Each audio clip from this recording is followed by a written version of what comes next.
Welcome back in this class. Previous class में हमने feast of the dead का एक पैरा स्टडी किया, जिस पैरा में हमने ये स्टडी किया कि अब दर्शन आगा के मरने के बाद में उनकी जो कंडीशन है वो क्रिटिकल तो हो गई थी। उसके बाद में वो हर व्यक्ति से इस प्रकार की आस करने लगे हैं कि कोई व्यक्ति हमारे लिए भोजन लेके आएगा।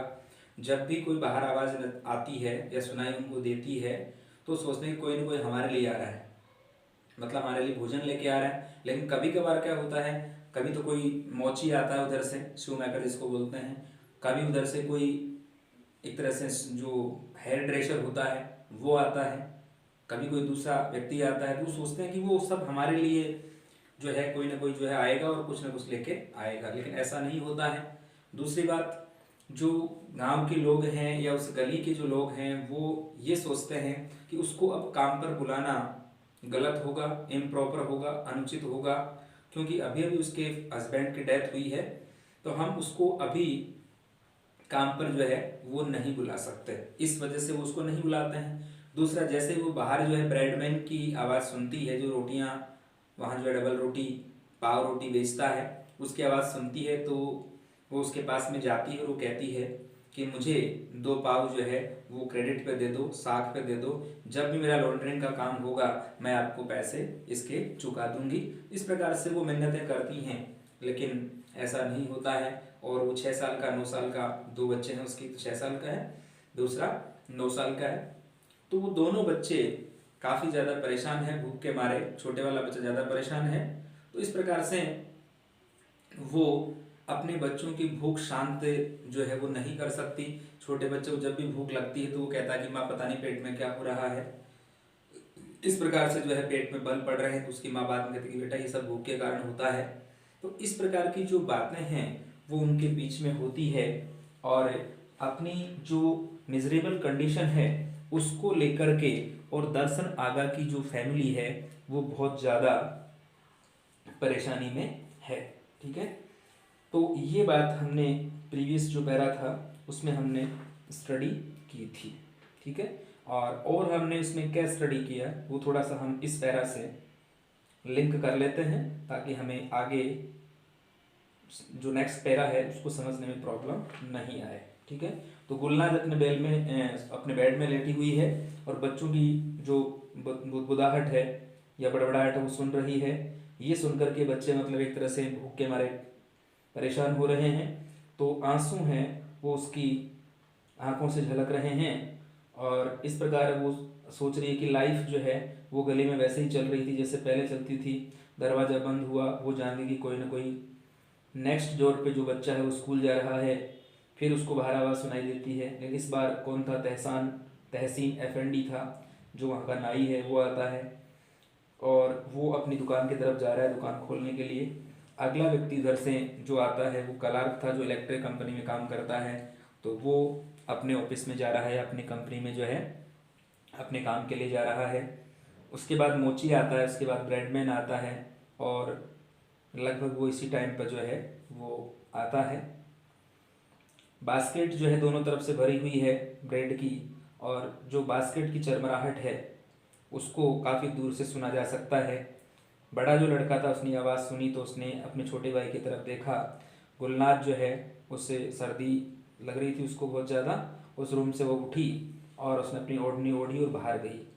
उसने ये निश्चय किया कि 2 पाव जो है वो क्रेडिट पे लेने का उसने निश्चय किया।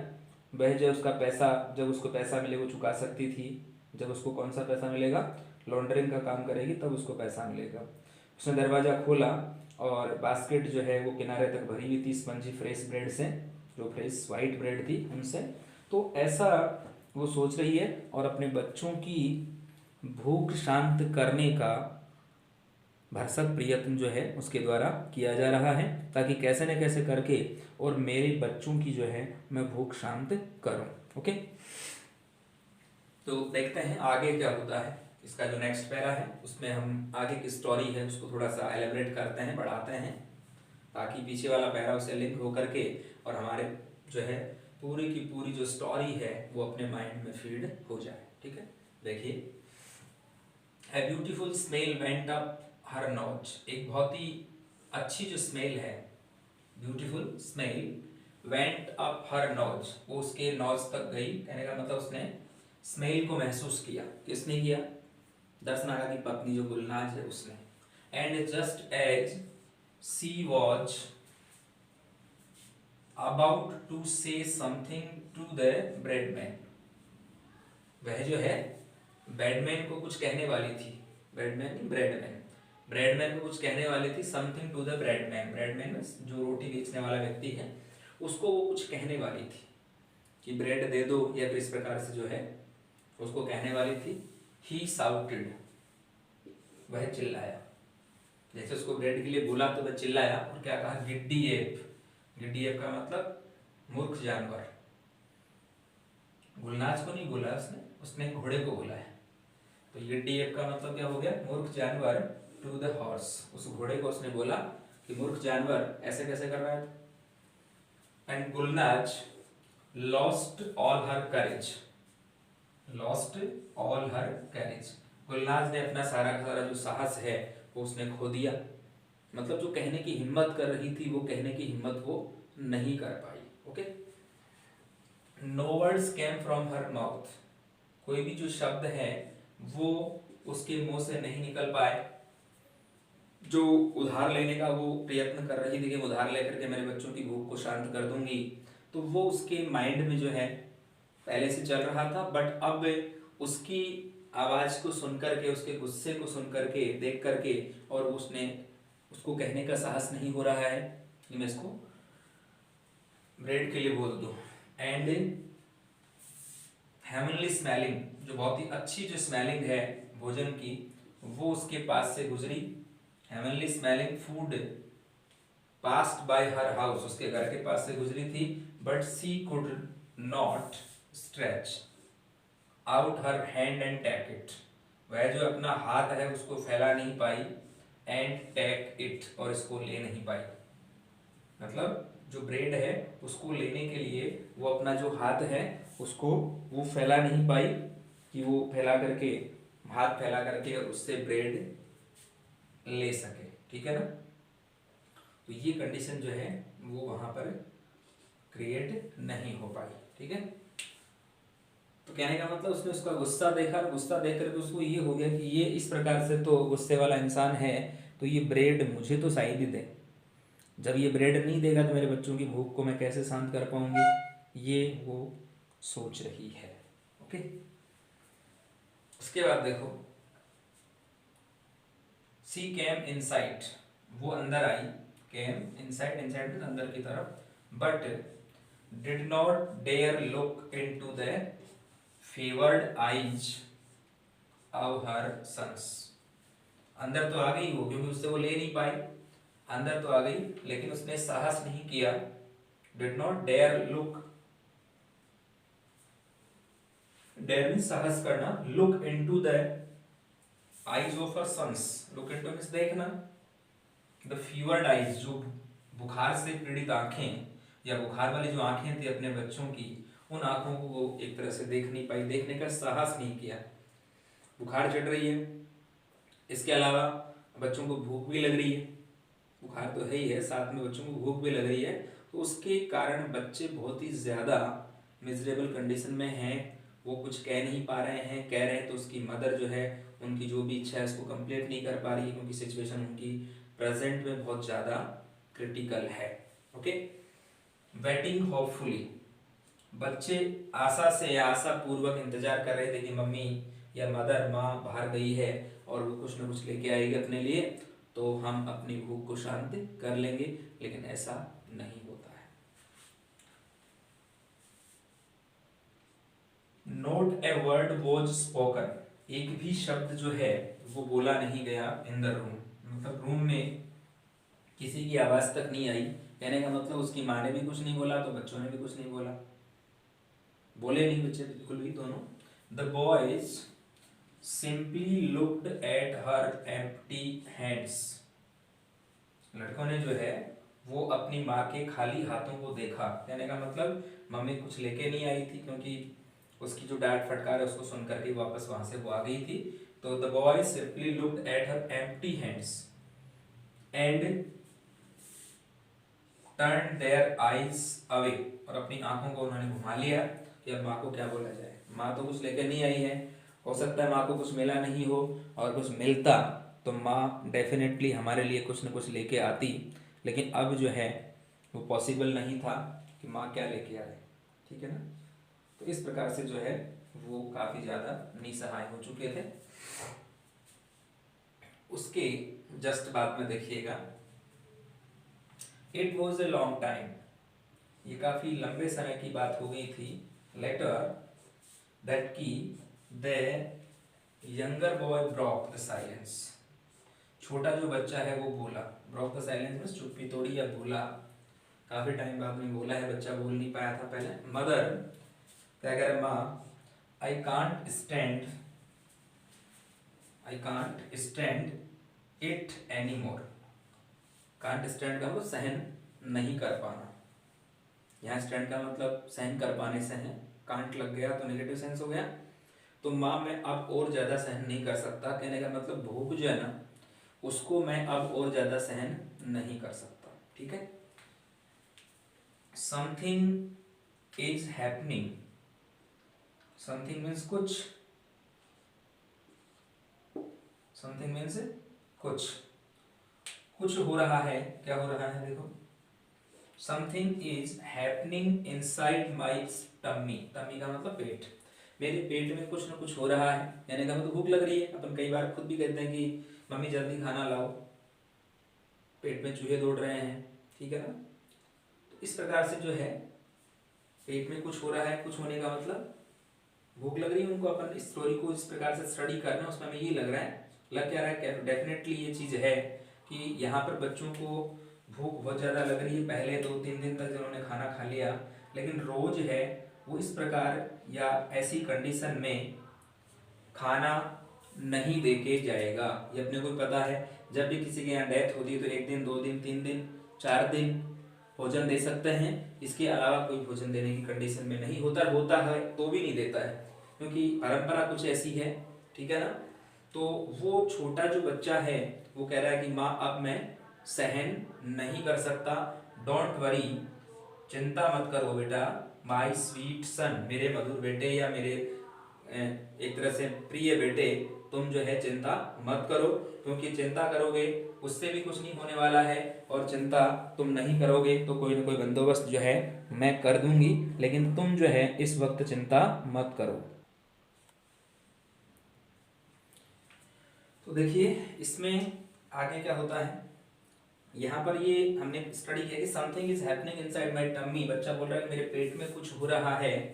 तो माँ कहती है don't worry my son, don't worry my sweet son, मेरे प्रिय बेटे तुम चिंता मत करो, इट इज हंगर, तुम्हारे पेट में जो भी हो रहा है ना वो सब कुछ हंगर के कारण हो रहा है, भूख के कारण हो रहा है, ठीक है ना। तो तुम चिंता मत करो, I feel it too, I feel it too, मैं भी ये भूख महसूस करती हूँ, मुझे भी भूख लग रही है। आई एम डाइंग, माँ कह रही कि मैं भी जो है भूखे मारे मर रही हूँ। आई एम डाइंग मतलब मैं मर रही हूँ, मतलब भूख के मारे मर रही हूँ, वैसे नहीं मर रही है। The older boy open his eyes, बड़ा जो लड़का है उसने अपनी आंखें खोली, and looked at his brother, और अपने भाई की तरफ देखा, मतलब छोटे भाई की तरफ उसने देखा। बड़े भाई ने आंखें खोली और उसने छोटे भाई की तरफ देखा। Gulnaz looked at both of them, Gulnaz ने दोनों की तरफ देखा, तो दोनों बच्चों की तरफ देखा, ठीक है ना।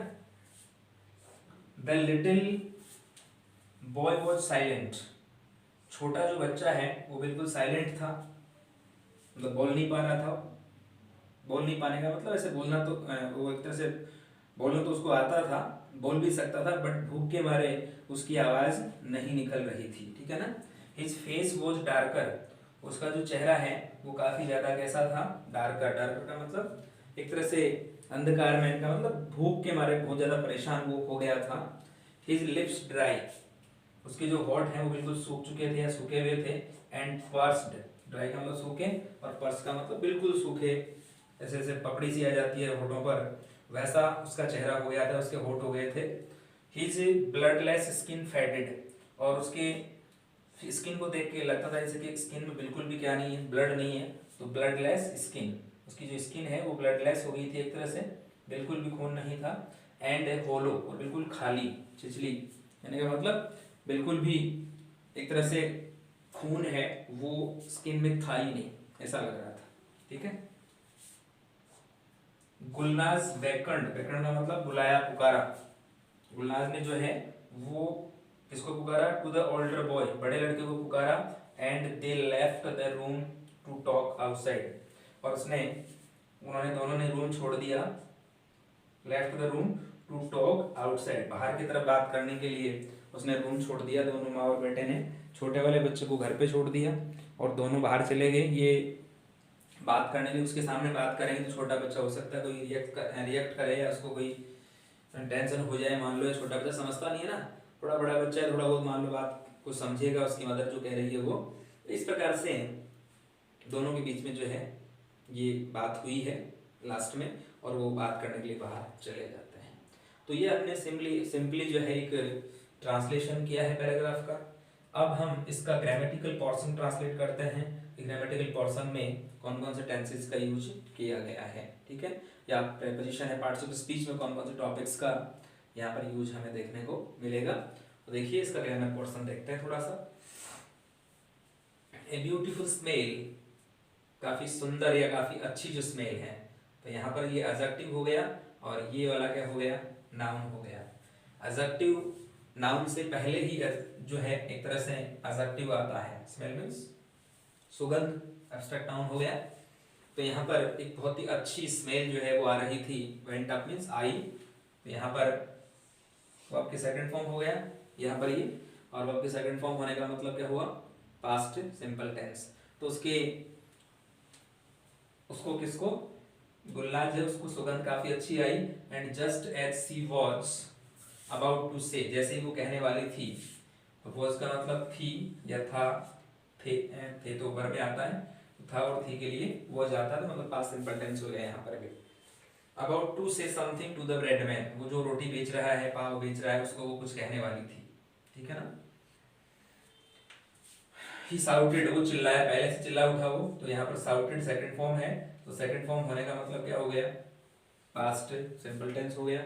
गिड्डी है, उस जानवर को कहता है, अपने घोड़े को कहता है कि मूर्ख जानवर, टू द हॉर्स, ठीक है। गुलनाज लॉस्ट, अब यहाँ पर वर्ब की सेकंड फॉर्म मतलब पास्ट सिंपल टेंस हो गया, तो गुलनाज ने खो दिया एक तरह से, क्या खो दिया, ऑल हर करेज, अपना संपूर्ण जो साहस है उसको गुलनाज ने खो दिया, तो वहां पर लॉस्ट जो पास्ट सिंपल टेंस में आ गया। नो वर्ड्स केम, बिल्कुल भी शब्द नहीं निकले, शब्द नहीं आए, तो यहाँ पर केम का मतलब आना या लगना, तो यहाँ पर केम सेकंड फॉर्म हो गया, फर्स्ट एक तरह से पास्ट सिंपल हो गया टेंस। कम की सेकंड फॉर्म केम और थर्ड फॉर्म भी कम होती है, तो no words came from her mouth, उसके मुंह से शब्द बिल्कुल नहीं निकले। And heavenly smelling food passed by her house, और जो स्वर्ग जैसी खुशबू वाला जो फूड था वो उसके घर के पास से गुजर गया, मतलब वो चला गया, ब्रेड वाला पास में से गुजरा, तो सेकंड फॉर्म आ गई यहाँ पर भी। She could not stretch out her hand, अपना हाथ वो फैला नहीं सकी, तो यहाँ पर कैन का पास्ट हो गया कुड, ठीक है ना। और कुड के साथ में मतलब मॉडल के जस्ट बाद में जो है एक तरह से वो आपकी फर्स्ट फॉर्म आ गई, नेगेटिव सेंस में नोट आ गया। Her hand and take it, मतलब इसको लेने के लिए उसका हाथ आगे जो है वो नहीं फैला सकी, ठीक है। तो इस प्रकार से यहाँ पर हम देख पा रहे हैं कि ज्यादातर है वो पास्ट सिंपल टेंस का यूज ही हमें यहाँ देखने को मिला है, और लगभग जो पैराग्राफ्स हमने स्टडी किए हैं अब तक उनमें भी पास्ट सिंपल टेंस का यूज ज़्यादा किया गया है। तो बार बार हम ये देख पा रहे हैं कि इसमें पास्ट सिंपल टेंस का यूज है वो मैक्सिमम हो रहा है, पास्ट सिंपल टेंस का यूज मैक्सिमम किया जा रहा है। पास्ट सिंपल के अलावा पास्ट कॉन्टिन्यूस का भी होता है, परफेक्ट का भी होता है, लेकिन हमें किसका ज़्यादा यूज देखने को मिला है, पास्ट सिंपल का। बाकी मिलने को सभी जो यूजेज हैं वो हमें मिलने वाले हैं, तो हमें टेंस के अकॉर्डिंग सभी चीज़ों का हमें ध्यान रखना है कि कौन कौन से टेंसेस का यूज यहाँ पर हो रहा है, तो उनकी जो स्ट्रक्चर है, उनकी जो फॉर्म है, उन सभी को हमें ध्यान रखना होगा। ओके, इसके जस्ट बाद में हम देखते हैं क्या होता है। देखो, सी केम इनसाइड, वो अंदर गई या अंदर आई, यू कह सकते हैं। तो यहाँ पर ये पास्ट है सिंपल टेंस, वो आपकी सेकंड हो गई। एंड डिड नॉट डेयर, साहस नहीं किया उसने। तो यहाँ पर डिड के साथ में नॉट, वो आपकी फर्स्ट फॉर्म मतलब पास्ट सिंपल टेंस का नेगेटिव सेंटेंस यहाँ पर हो गया है। तो उसने देखा या देखने का साहस नहीं किया। Look into the fevered eyes of her sons, अपने बेटों की जो एक तरह से बुखार वाली आंखें या बुखार हो रही है इन बच्चों के, उस कंडीशन में उनकी तरफ देखने का उसने साहस नहीं किया। वेटिंग होपफुली, और आशा से वो इंतजार करते हुए। नॉट ए वर्ड वो स्पोकन, एक भी वर्ड जो है वो बोला नहीं गया, मतलब वो स्पोकन पास्ट सिंपल टेंस का पैसिव वॉइस हो गया। ओके, और यहाँ पर देखो फीवर्ड आइज, ठीक है ना, फीवर्ड का मतलब बुखार वाली आंखें, ठीक है। तो यहाँ पर ये पार्टिसिपल आ रहा है, पास्ट पार्टिसिपल है यहाँ पर। फिर देखो, the boys simply looked at her empty hands, बच्चों ने साधारण रूप से जो है उसके खाली हाथों को देखा। तो यहाँ पर लुक्ड जो है सेकंड फॉर्म आ गई, मतलब पास्ट सिंपल टेंस हो गया। And turn their eyes away, और उनकी तरफ आंखें घुमाई या नजरें घुमाई या उनकी तरफ देखा। तो यहाँ पर पास्ट सिंपल टेंस हो गया, वो आपकी सेकंड फॉर्म आ गई। It was a long time later, तो वोज आ गया यहाँ पर। तो वोज कौन सा टेंस हो गया, पास्ट सिंपल टेंस, बी की सेकंड फॉर्म वॉज और थर्ड फॉर्म बी।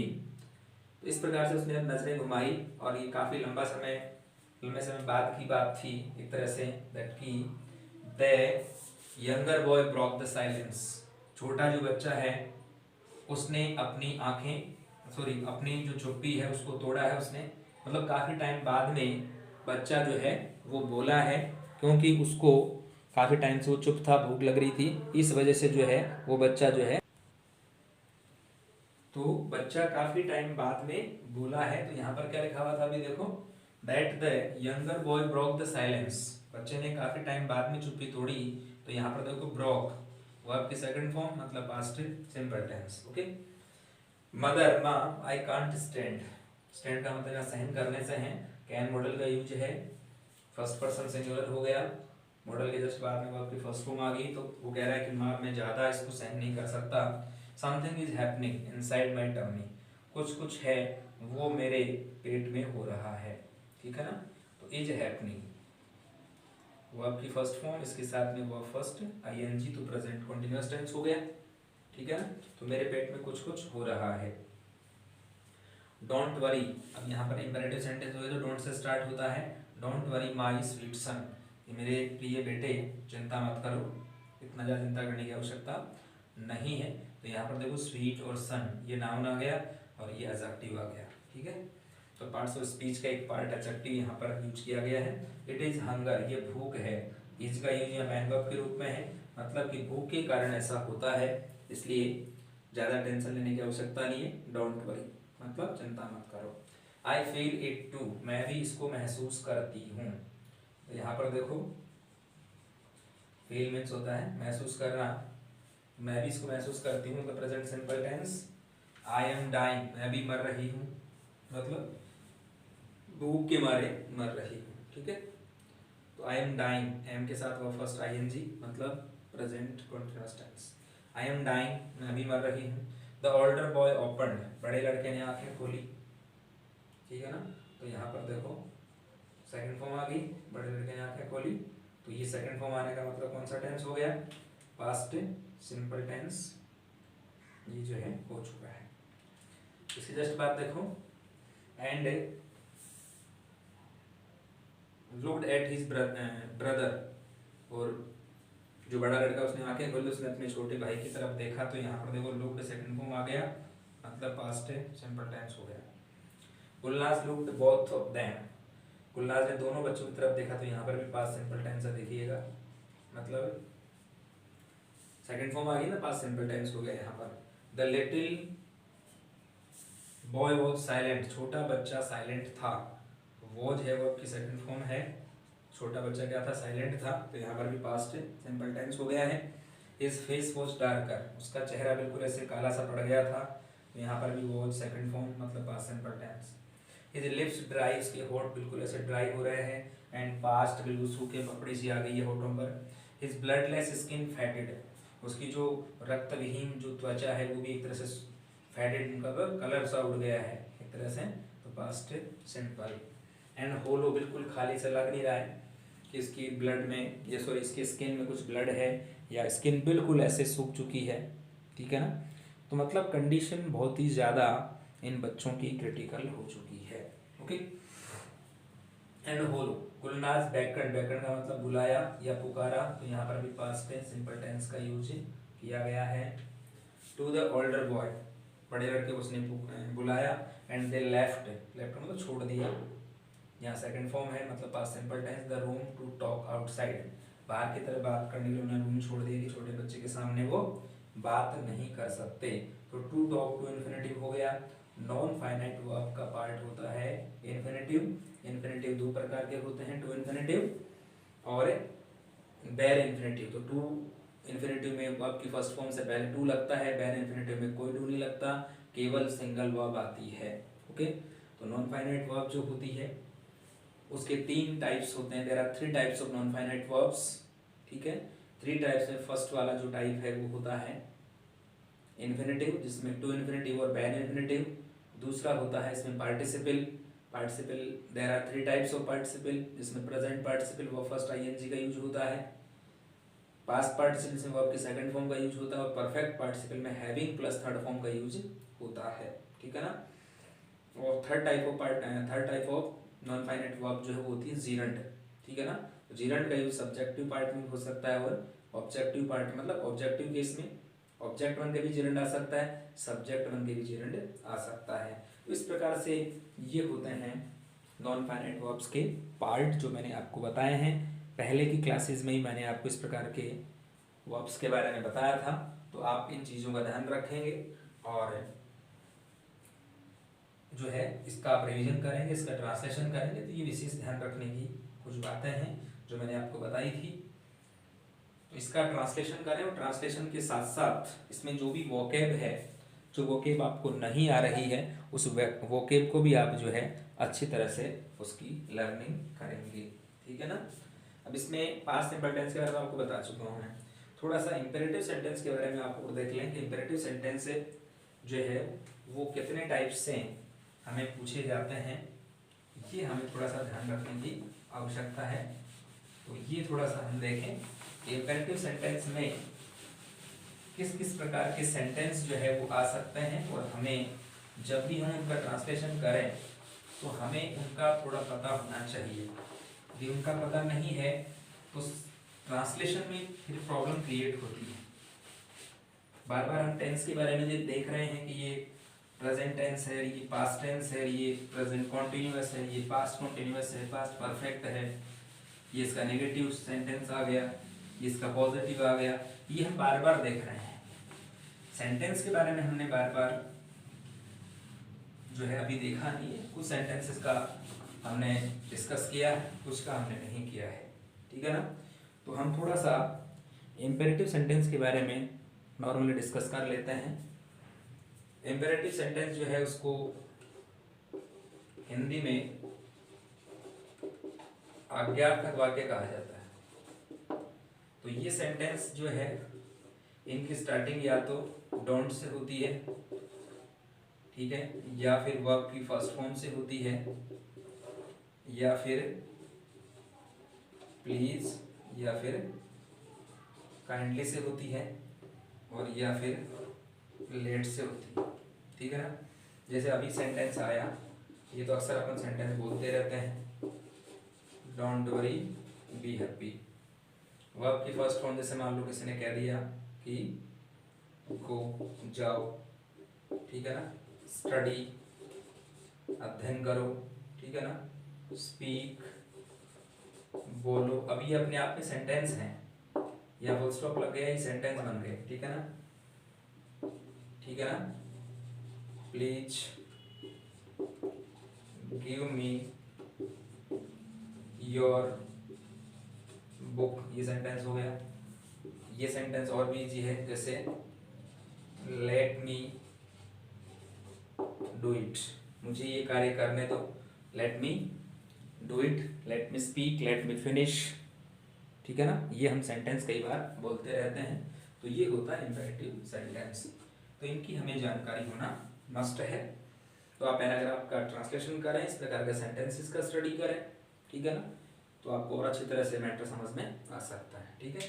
तो नेक्स्ट क्लास में हम जो है इसका नेक्स्ट पार्ट देखेंगे पैराग्राफ का, या अपना जो लेसन चल रहा है उसका। तब तक आप इनकी लर्निंग करेंगे, वोकैब को तैयार करेंगे, ठीक है ना, और उस वोकैब को अपनी फेयर कॉप में जो है वो करेंगे। Okay, thank you very much, have a nice day, have a good day, stay home, stay safe.